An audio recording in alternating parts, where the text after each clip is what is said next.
Hello, everybody. Welcome to the 26th SF Indie Fest. We're coming here to you live in your video screens. The festival is running from February 8th through 18th at the historic Roxy Theater in San Francisco, as well as through our digital programs. Thank you so much to some of the filmmakers who joined us for our International Shorts program. I would love to just kick things off by having each of you introduce yourselves, which film you worked on, and what your roles were. And we'll start off with Lawrence. Hi, how you doing? I'm Lawrence. So I was the co-writer, director, and producer of Happy Like Joplin.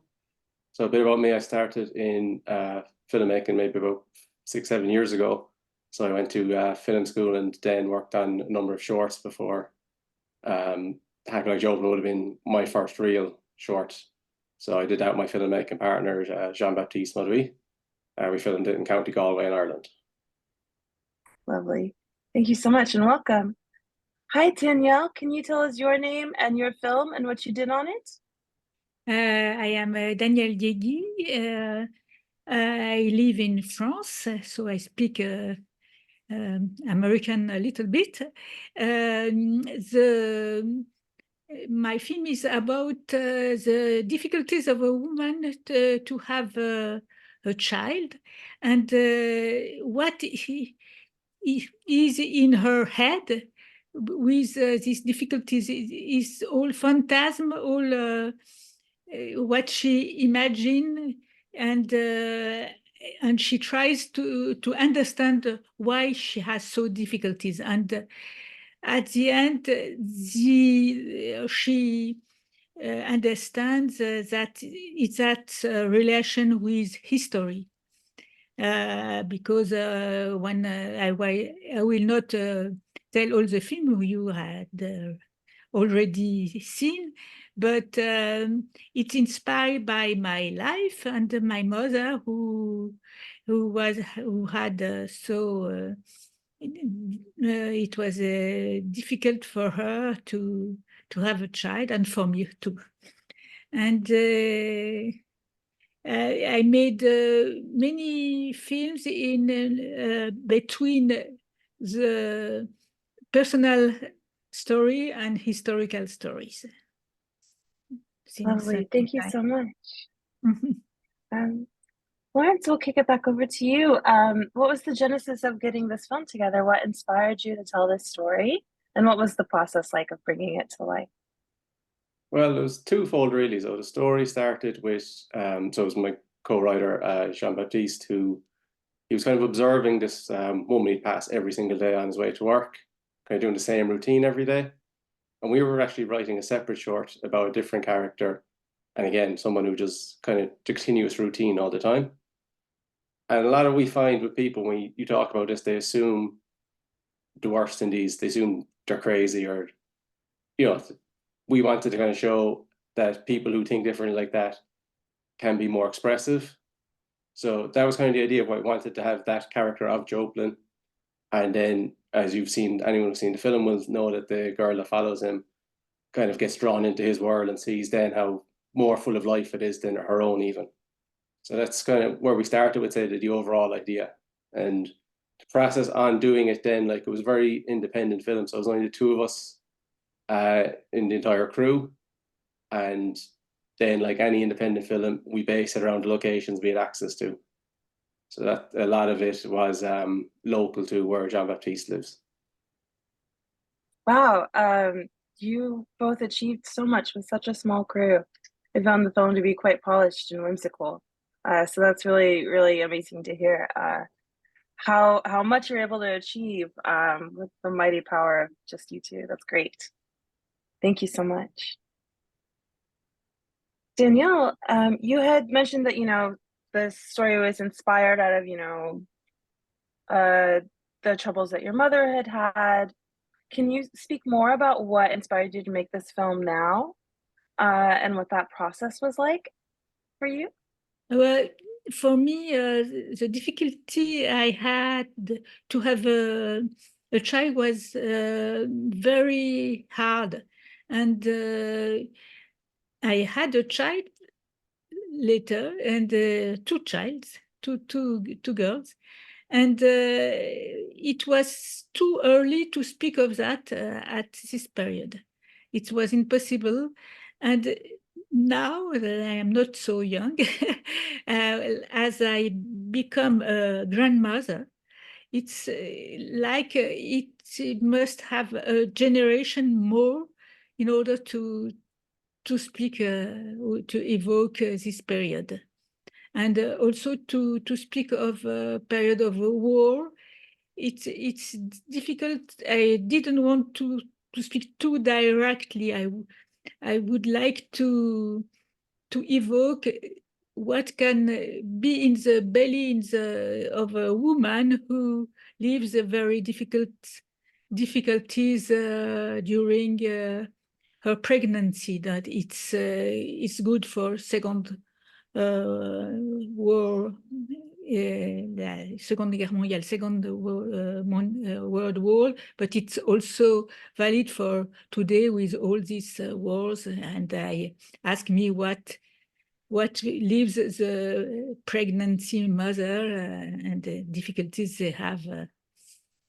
And the baby, I think he feel what happens around. It's lovely. Thank you so much.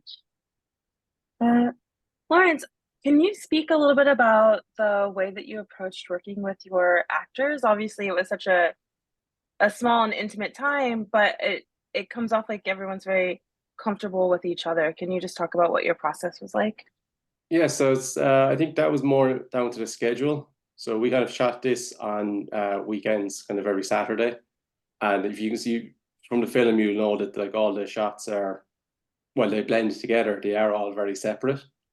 So that allowed us to, especially work with younger people in the film, to have them just for shorter periods of time. But other than the teacher and the man in the workshop, like everyone else, it was their first film. There was no professional actors in it. So a lot of it was just making them comfortable in front of the camera, and a lot of it to be themselves, but a very heightened version of themselves.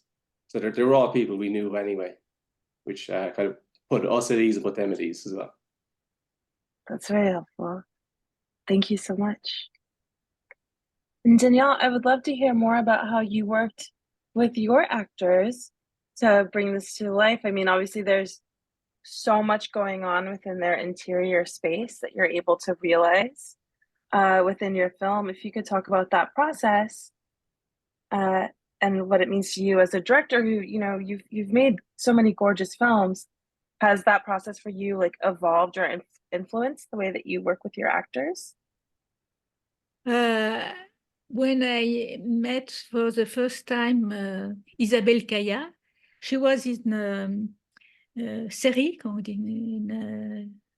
she was in a suite of films, and she was excellent, and she has this sensibility very rare. And now she plays also in theater with she played in the last Avignon Theater Festival. She's and we have a great complicity, and we could talk and find together how to express things not too heavy, but with delicateness, with slowly, and it was very, very fine. And in the film there is a little girl, and it is her daughter, and she was very pleased to propose her daughter to the film. And the story is she became pregnant during the film. She now she has a little baby, and it was extraordinary because it was a complicity between us, between the film and us. It was marvelous. Wow, that's so beautiful. Mm. Very, very cool. I'm going to throw out one last question for the both of you, and we'll start off with you, Lawrence. What do you hope that your audience takes away after they view your film? It's a good question. If I had to pick it down to one thing, it would be just the people who we observe. They're not always what we think.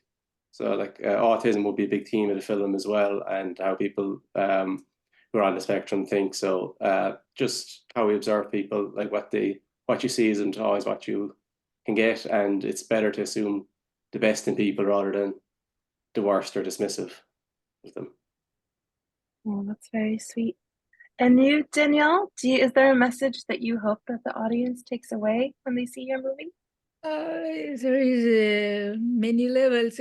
One level is to be attentive of what is in our heads, and the imagination and the influence of imagination, of phantasm in our life. And the second level is more historical, what the wars and what happened in the history can influence life. Not only during the battles, but around. That's so beautiful.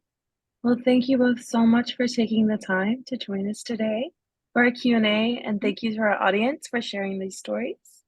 Everyone take care and watch more movies. We Thanks have, very much, Sarah. Appreciate it. thank you very